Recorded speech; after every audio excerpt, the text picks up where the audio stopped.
Hello, Pia, and welcome to your daily lunchtime show where we catch up on current events and headlines that are in the news. My name is Priska Anyolo, and thanks for joining us once again at 1.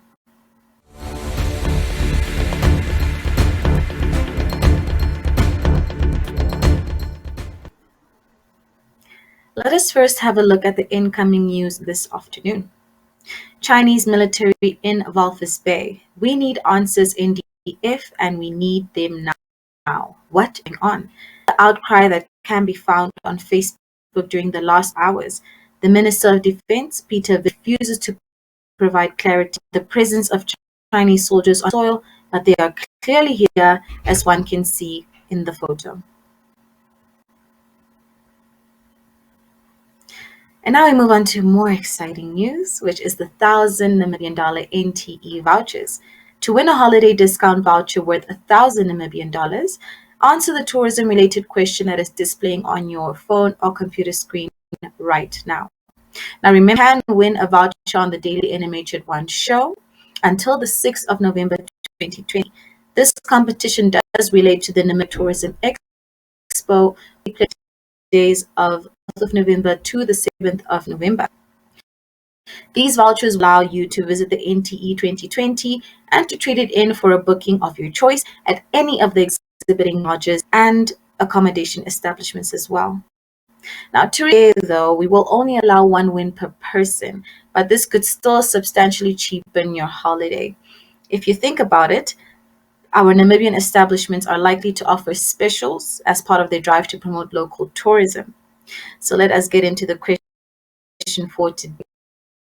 Have you been to the River Canyon? Please do let us know as we are eating, and good luck to those who are participating in the mission. Let's get into our COVID-19 monitor. Unfortunately, the likelihood is very strong that Namibia will today surpass the 10,000 mark for confirmed cases of the coronavirus. Your map today shows the percentage of tests per region. These represent about 40,000 tests recorded on the online dashboard of the Ministry of Health and Social Services. Although more than 75,000 individuals have so far been tested according to health authorities, about 46% of this total could not be logged onto the dashboard yet because of a backlog with updating information and difficulties to extract data from original files. The Commerce region represents around 36% of the tests, and the Irongo region, with 1/3 of these tests in total, represents almost 70% of all tests logged so far. Karas region, which acts as a major entry point for goods from South Africa, as well as returning residents, has the third largest number of tests with 8%. 5% of tests were done in the Hadab region and 5% in Ohangwena, with the latter being the major entry point from Angola, and finally 4% in Oshotanjupa. The Oshana and Zambezi regions each make up 2% of the tests so logged. Kavango East has the smallest number of tests with only 0.2%.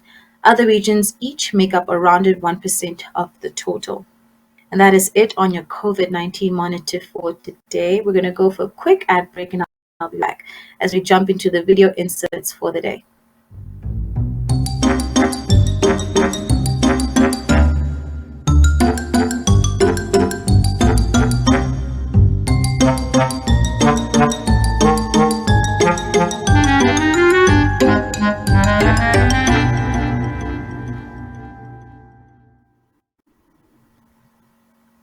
And now we bring you the first clip for today.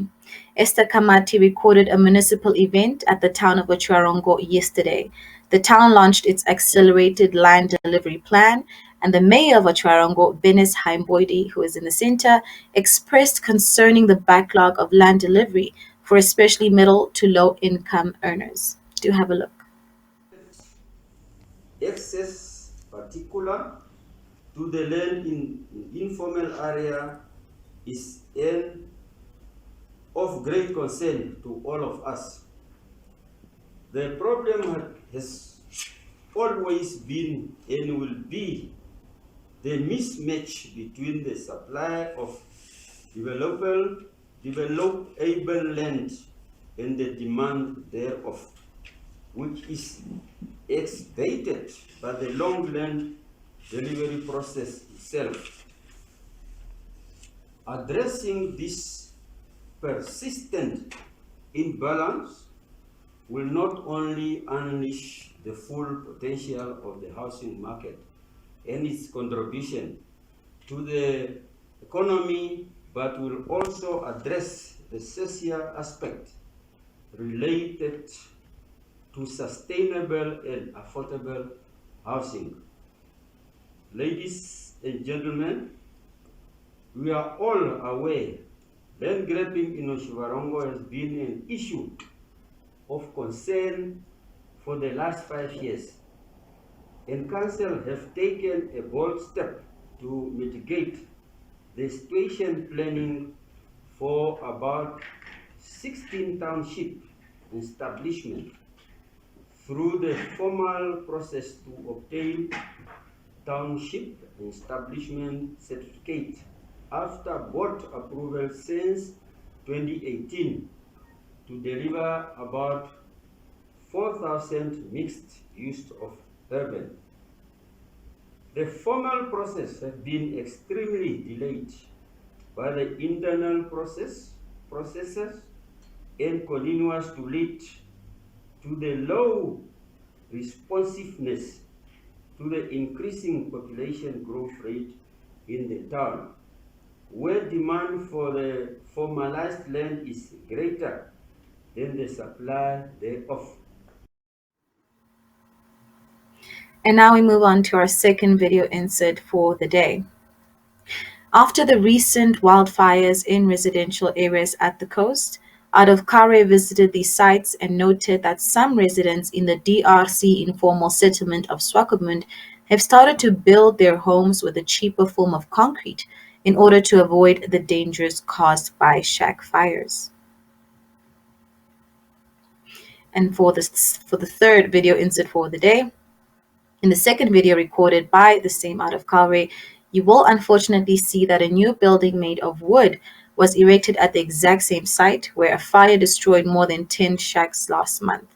This is in Robbie Savage Street in Swakopmund's Mondesa suburb, as you can see for yourself.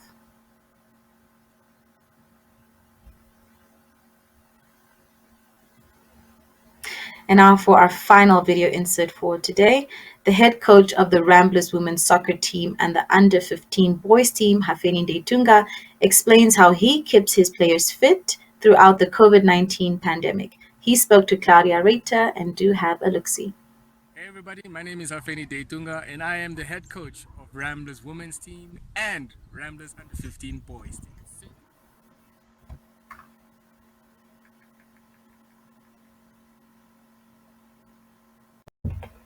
Very impossible for us as a club to run any contact sports or any physical work due to the restrictions placed on us by the government. But we found ways in order for us to improve our players' fitness, and that's giving them individual exercises for them to do at home, or we do the exercises, or we do the exercises via Zoom call. For us as a club, we are trying to empower kids to live healthy lifestyles, and at the same time we are also trying to inspire women to be more active in sports, as this is a stepping stone in them becoming great leaders in life. Congratulations to Coach Dave for taking up that initiative. We're going to go for a quick break and we'll be right back with our look-see at our front pages of the newspaper dailies for today.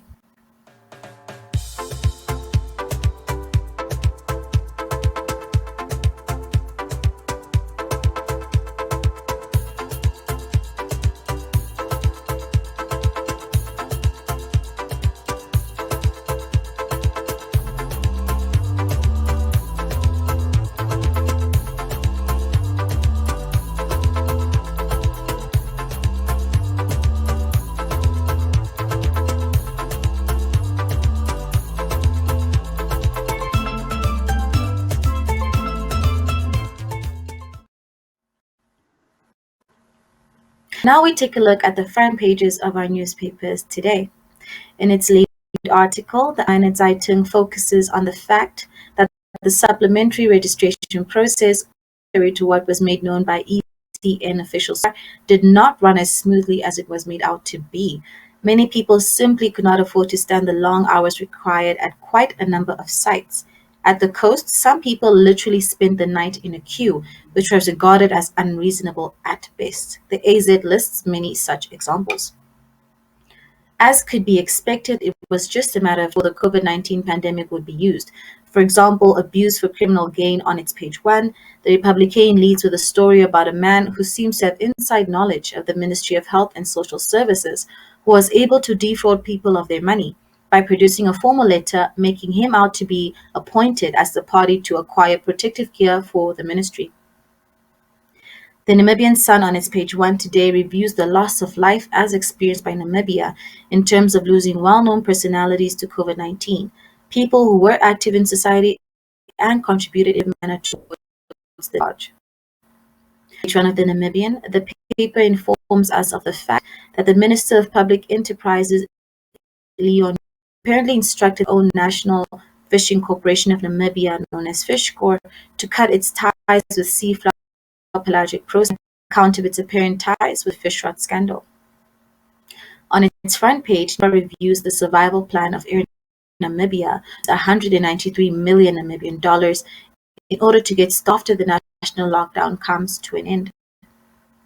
The weekly edition Confidante today focuses on early cracks for IPD, which is the newly formed political party of Panduleni Itula, the dentist politician who did surprisingly well in last presidential elections when he stood against the incumbent President Hage Geingob. Let's go for another quick ad break, but I'll be right back with the Inside Pages dailies.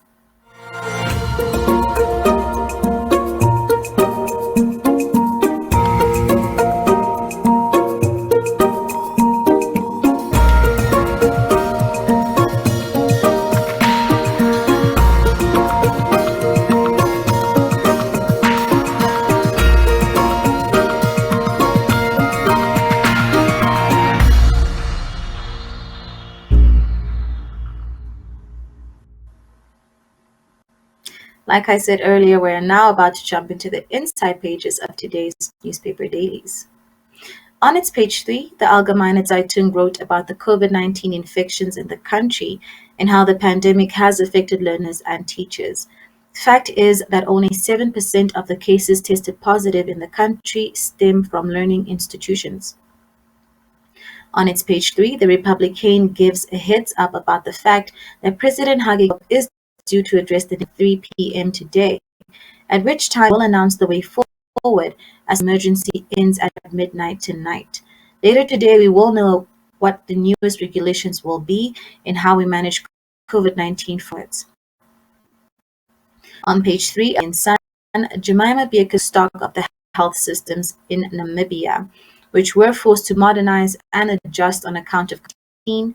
In the process, to modernize and adjust on account of COVID-19, in the process bringing Namibia closer to a universal health system to the benefit of all Namibians.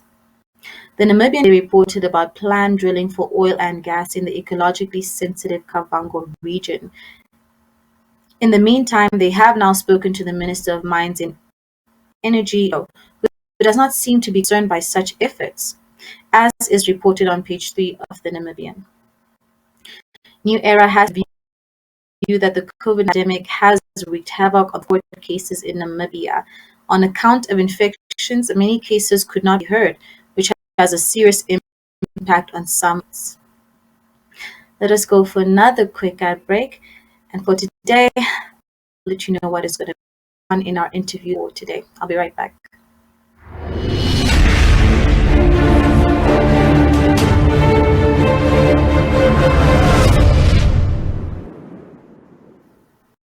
Welcome to Positive Solution. Unfortunately, we were not able to secure an interview for you today, but we will show you a video prepared by the Vintuk Express. Have you ever given a second thought to where your till stems from?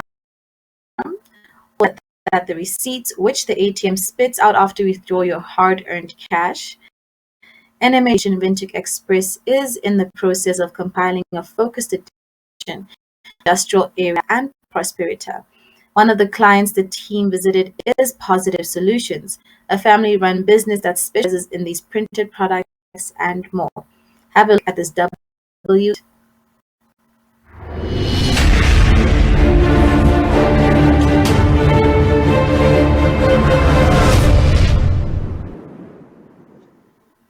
Welcome to Positive Solutions, a family-owned business that specializes in the converting and printing of large paper reels into rolls for cash registers, speed points, ATMs, fax machines, and self-adhesive labels.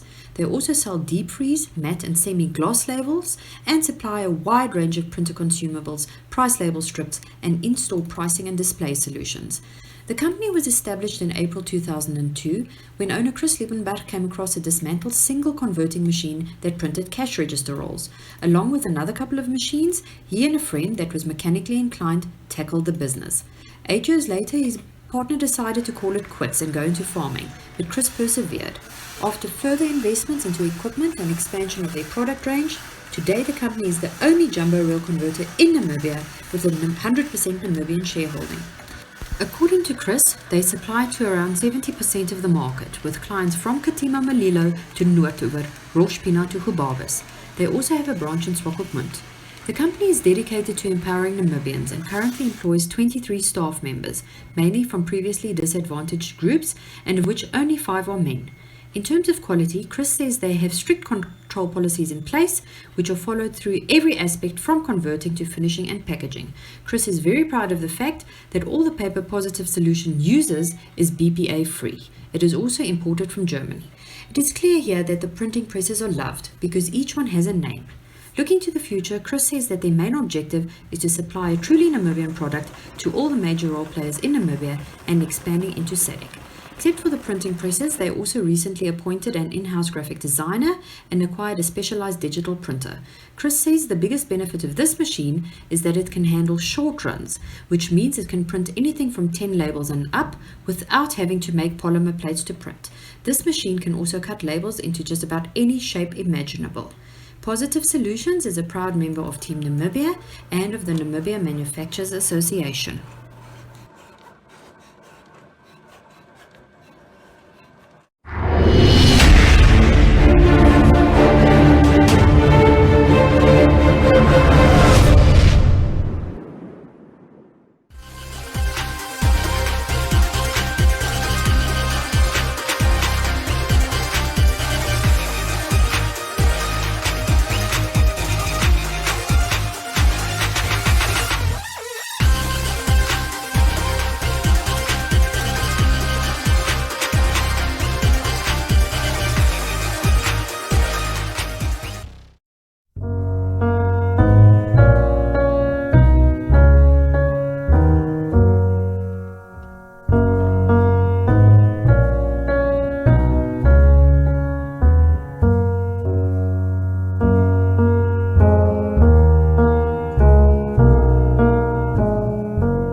Well done to the Vintage Express team for compiling such an interesting and very informative piece right there. And on that note, we have come to love and leave you for today. But don't worry, we'll be right back tomorrow, same time, same place. I've been your host, Priska Anyolo, and thank you so much for joining and always supporting NMH at 1. Do stay tuned for a quick snapshot of the weather, and goodbye.